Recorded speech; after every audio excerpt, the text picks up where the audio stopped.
살다 보면 어느 순간 이런 생각이 든다. 나이가 들수록 왜 주변이 조용해질까? 젊었을 때는 늘 곁에 사람이 있었다. 회사에도 모임에도 집에도. 그런데 어느 날부터인가 전화가 줄어들고 만남이 뜸해지고 문자 한 통 오지 않는 날이 생겨난다. 그때 우리는 혼자 생각한다. 내가 뭘 잘못한 걸까? 내가 나이가 들어서 그런 걸까? 아니면 원래 인생이란 이런 건가? 그 외로움은 말로 설명하기 어렵다. 슬프다고 하기도 뭐하고 억울하다고 하기도 뭐하다. 그냥 어딘가 텅 빈 것 같은 느낌. 그 감각 알고 있는가? 오늘 이 이야기는 바로 그 감각에서 시작된다. 왜 어떤 사람 곁에는 끝까지 사람이 남고 어떤 사람 곁에는 사람이 떠나는가? 그 차이는 과연 어디서 오는 걸까? 이 질문에 답을 가진 사람이 있다. 조선 후기에 한 사람이 있었다. 그는 전라도 강진 땅, 바닷바람이 차갑게 불어오는 외딴 유배지에서 18년을 보냈다. 권력도 없고 지위도 없고 돌아갈 날도 기약이 없었다. 그런데 이상한 일이 생겼다. 사람들이 그를 찾아왔다. 제자들이 모여들었다. 그가 있는 곳에 사람이 끊이지 않았다. 그 사람이 바로 다산 정약용이다. 그는 유배 중에 500권이 넘는 책을 썼다. 그리고 그보다 더 많은 사람의 마음을 얻었다. 그는 어떻게 그럴 수 있었을까? 그것이 오늘 우리가 함께 생각해 볼 이야기다. 잠깐 생각해 보자. 우리는 살면서 참 많은 사람을 만난다. 그런데 그 많은 만남 중에 진짜 남는 관계는 얼마나 될까? 20년, 30년이 지나고 나서도 연락이 오는 사람. 내가 아플 때 먼저 전화하는 사람. 아무것도 바라지 않고 그냥 옆에 있어주는 사람. 그런 사람이 몇 명이나 있는가? 한 명이라도 있다면 당신은 이미 많은 것을 얻은 사람이다. 그런데 왜 어떤 사람에게는 그런 사람이 있고 어떤 사람에게는 없을까? 그 차이는 외모가 아니다. 돈이 아니다. 지위가 아니다. 다산은 말했다. 사람이 곁에 남는 것은 그 사람의 됨됨이 때문이다. 오래 함께 있어도 불편하지 않은 사람. 내가 약해도 부끄럽지 않은 사람. 그런 사람 곁에 사람이 모인다. 그렇다면 그 됨됨이란 무엇인가? 다산은 유배지에서 제자들에게 편지를 썼다. 그 편지들이 지금도 남아있다. 그 편지 속에 답이 있다. 오늘 우리는 그 편지를 함께 읽어보려 한다. 먼저 한 가지 물어보고 싶다. 당신 주변에 이런 사람이 있는가? 만나면 왠지 기운이 빠지는 사람. 항상 자기 이야기만 하는 사람. 남의 단점을 잘 찾아내는 사람. 도움받는 건 당연하게 생각하지만 도움을 줄 때는 늘 셈을 따지는 사람. 우리는 그런 사람을 안다. 그리고 어느 순간 그 사람을 피하게 된다. 처음에는 바빠서 그 다음엔 연락을 안 하게 된다. 그 반대도 있다. 만나고 나면 이상하게 힘이 나는 사람.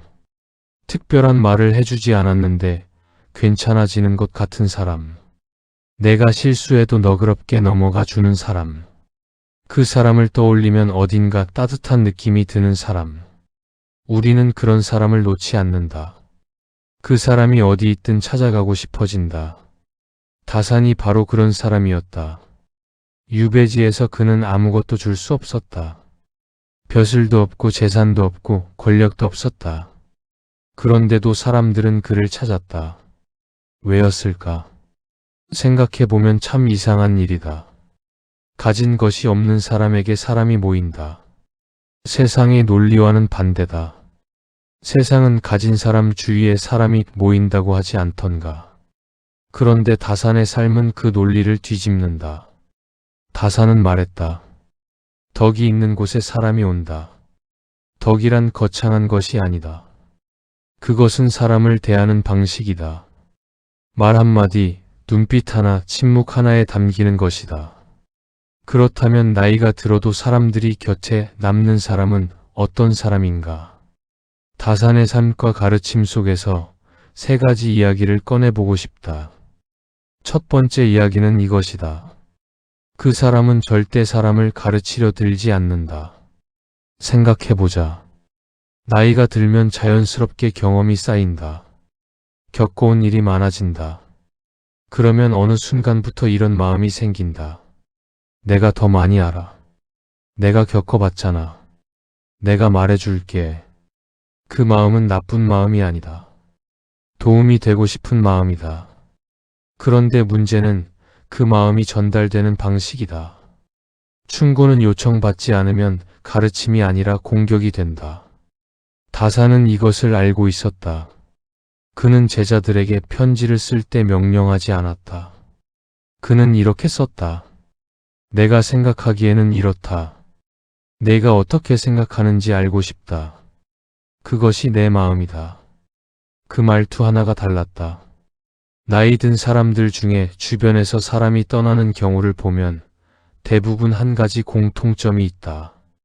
자기도 모르게 가르치는 습관이다.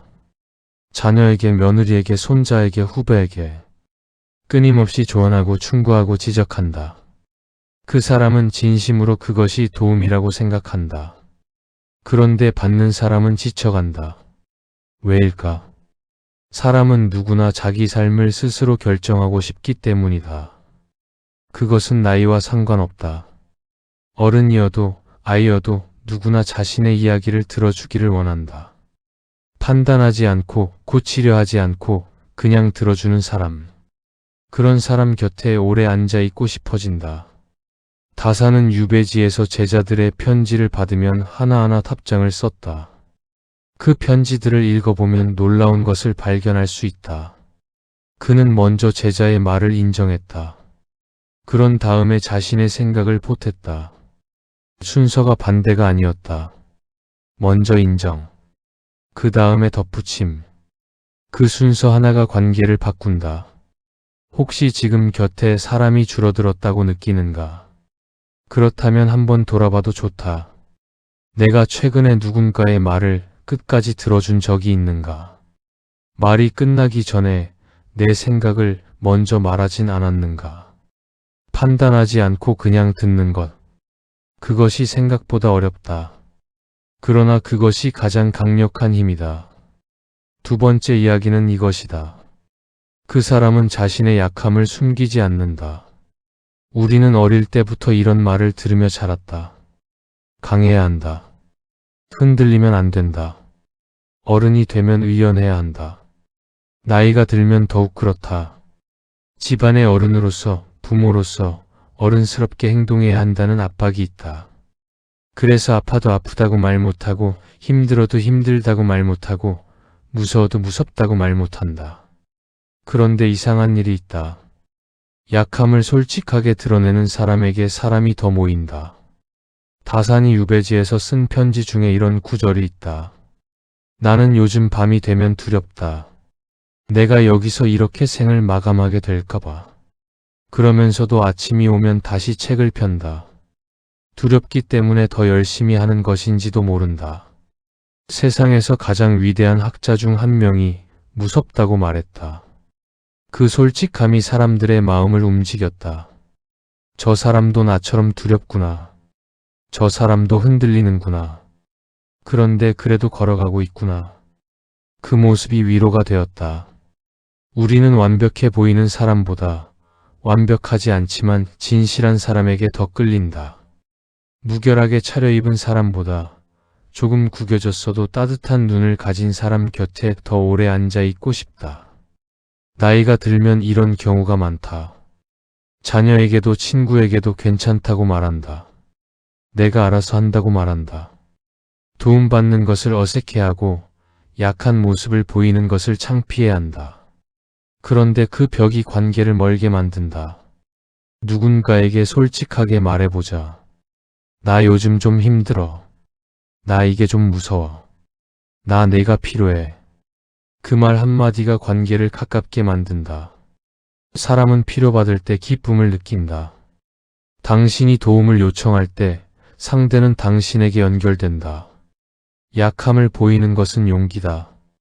그리고 그 용기가 관계를 깊게 만든다. 세 번째 이야기는 이것이다.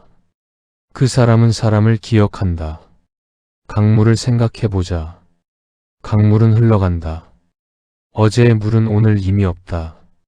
그런데 강은 남는다. 강의 흔적은 남는다. 강이 지나간 땅은 기억한다. 그 강이 있었다는 것을. 사람 관계도 비슷하다. 우리는 살면서 수많은 사람을 스쳐 지나간다.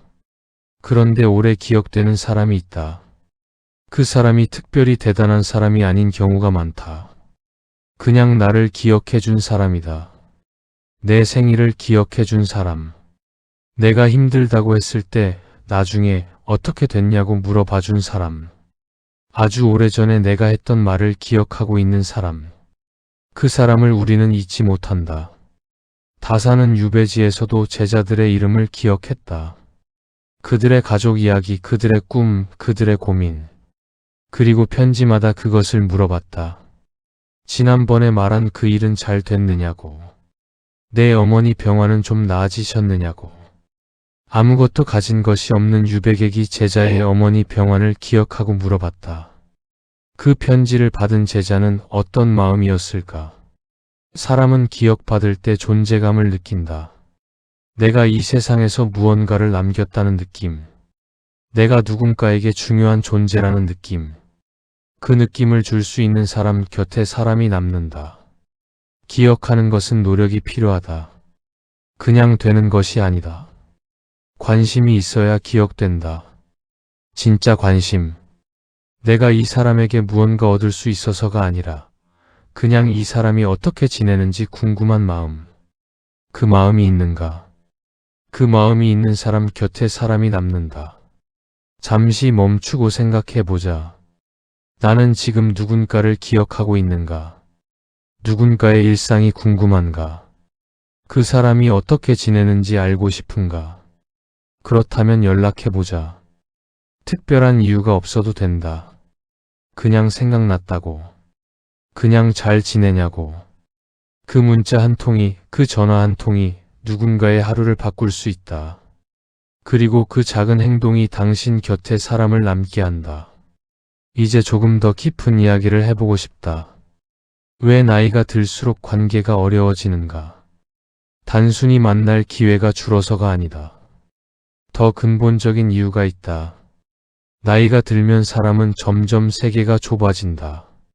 몸이 예전 같지 않으니 활동 반경이 줄어들고 익숙한 것들이 편해지고 새로운 것이 귀찮아진다.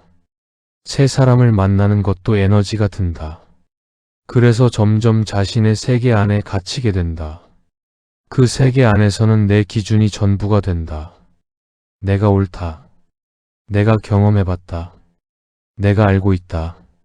그 확신이 강해질수록 다른 사람과의 틈이 벌어진다. 다사는 유배지에서 정반대의 삶을 살았다. 그는 모든 것을 잃은 상황에서 오히려 세계를 넓혔다. 강진 땅의 농부를 만나고 어부를 만나고 아이들을 만났다.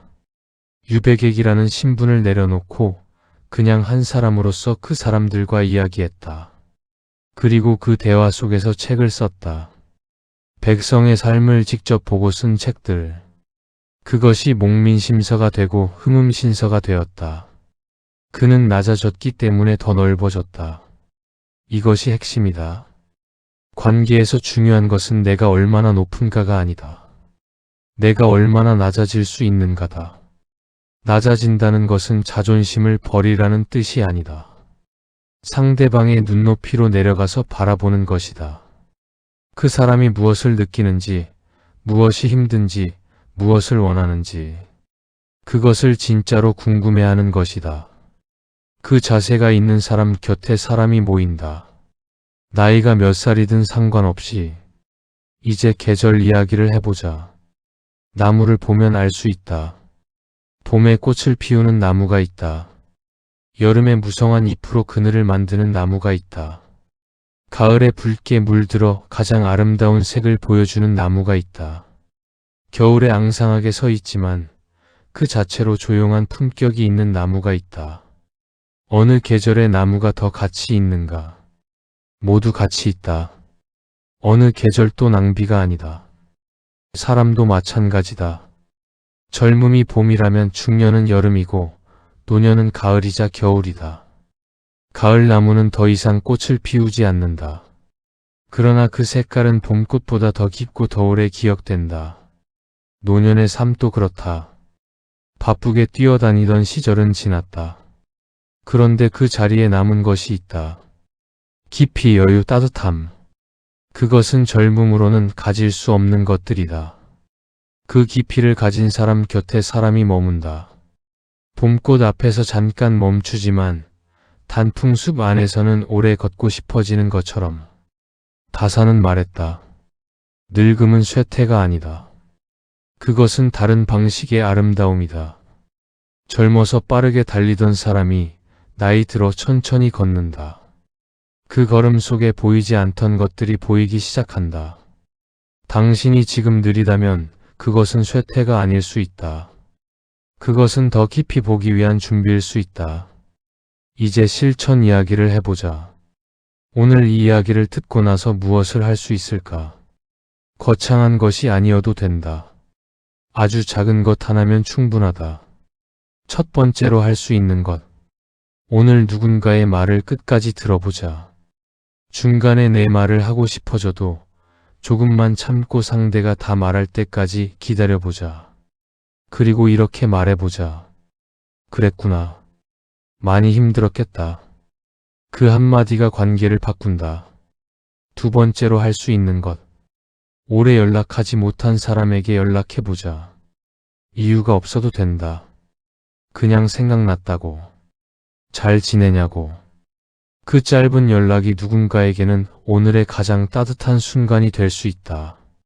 세 번째로 할 수 있는 것. 나의 약한 면을 한 사람에게 보여주자. 완벽한 척하지 않아도 된다. 나 요즘 좀 외로워. 나 이게 좀 걱정돼. 그 말 한마디를 꺼내보자. 그 솔직함이 상대방을 더 가깝게 만든다. 다사는 유배지에서 18년을 보내면서 한 가지를 배웠다고 했다. 사람이 남긴 가장 위대한 것은 책이 아니다. 건물이 아니다. 그것은 자신이 만난 사람들의 마음속에 남은 온기다. 그 온기가 있는 사람은 죽은 뒤에도 살아있다. 당신도 그런 온기를 가진 사람이다. 지금까지 살아오면서 당신이 나눈 따뜻한 말 한마디, 잡아준 손 하나, 들어준 귀 하나. 그것이 누군가의 삶 속에 아직 남아있다. 당신이 그것을 기억하지 못해도 받은 사람은 기억한다. 그것이 인간이 할 수 있는 가장 아름다운 일이다. 나이가 든다는 것은 무언가를 잃는 것이 아니다. 그것은 점점 더 본질에 가까워지는 것이다. 젊었을 때는 보이지 않던 것들이 보이기 시작하는 것이다. 빠르게 달릴 때는 들리지 않던 소리가 들리기 시작하는 것이다. 그 눈과 그 귀를 가진 사람, 그 사람 곁에 사람이 남는다. 지금 당신은 그 나이에 있다. 그 깊이에 있다. 이미 당신은 오래 걸어왔다. 많은 것을 견뎌왔다. 많은 사람을 만났다. 그 모든 경험이 지금의 당신 안에 쌓여 있다. 그것이 당신의 가장 큰 자산이다. 더 이상 증명하지 않아도 된다. 더 이상 쫓아가지 않아도 된다. 당신이 지금 있는 자리에서 그냥 당신으로 있는 것. 그것으로 충분하다. 당신이 따뜻하게 웃는 것. 그것으로 충분하다. 당신이 누군가의 말을 들어주는 것. 그것으로 충분하다. 당신이 오늘도 살아서 여기 있는 것. 그것으로 이미 충분하다. 다산 정약용은 유배에서 풀려난 뒤 고향으로 돌아왔다. 이미 늙어 있었다. 젊음은 유배지에 두고 왔다. 권력도 지위도 이미 지나간 시간이었다. 그런데 그의 곁에는 사람이 있었다. 제자들이 있었다. 그를 기다리던 사람들이 있었다. 그는 유배지에서 아무것도 가진 것이 없었지만 사람의 마음을 얻었다. 그것이 그가 남긴 가장 큰 유산이다. 당신도 그렇게 할 수 있다. 지금 이 순간부터, 오늘 이 하루부터 누군가의 말을 끝까지 들어주는 것, 오래된 사람에게 연락하는 것, 나의 약함을 솔직하게 보여주는 것, 그 작은 것들이 쌓여서 나이 들어도 곁에 사람이 남는 삶을 만든다. 당신은 이미 충분히 걸어왔다. 이미 충분히 살아왔다. 이제는 조금 더 편하게, 조금 더 따뜻하게 그 길을 걸어가도 된다. 그 길 위에서 당신 곁에 늘 사람이 있기를 바란다. 오늘 이야기가 조금이라도 마음에 닿았다면 구독과 좋아요 부탁드린다.